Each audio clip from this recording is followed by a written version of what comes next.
વડોદરાના વાડી વિસ્તારના ભાટવાડામાં આજે ભક્તિ અને સેવા એક સાથે જોવા મળી। ભગવાન વિશ્વકર્મા પ્રભુની જયંતિ નિમિત્તે શ્રી વિશ્વકર્મા મંદિરમાં વહેલી સવારથી જ ભક્તિમય માહોલ છવાઈ ગયો હતો। ઢોલ નગારા અને મંત્રોચ્ચાર વચ્ચે ભક્તોએ પૂજાપાઠ અને વિશેષ આરતી કરી ભગવાન વિશ્વકર્માનું સ્મરણ કર્યું। પરિવાર સાથે આવેલા શ્રદ્ધાળુઓએ ઉત્સાહપૂર્વક આ પાવન પ્રસંગમાં ભાગ લીધો। માત્ર પૂજા જ નહીં પરંતુ સમાજ સેવાનો પણ અનોખો સંદેશ આપાયો।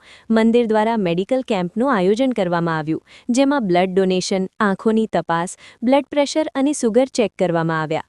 ભક્તિ સાથે સેવા એ જ વિશ્વકર્મા જયંતિનો સાચો સંદેશ છે।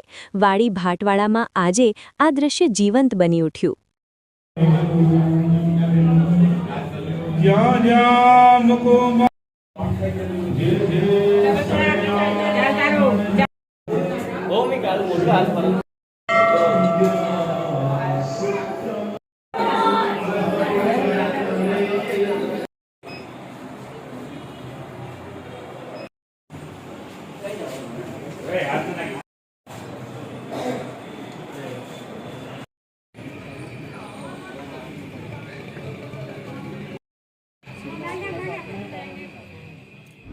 અહીં ગાડી આજે વિશ્વકર્મા જયંતિ છે, મહાસુદ તેરસ છે। આજે વાડી ભાટવાડામાં વિશ્વકર્મા દાદાનું મંદિર છે। 75 વર્ષ જૂનું મંદિર છે।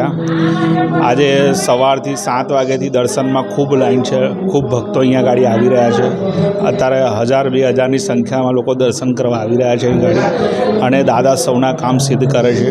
બપોરે 4 વાગે અહીંયાથી વિશ્વકર્મા દાદાની પાલખી નીકળશે।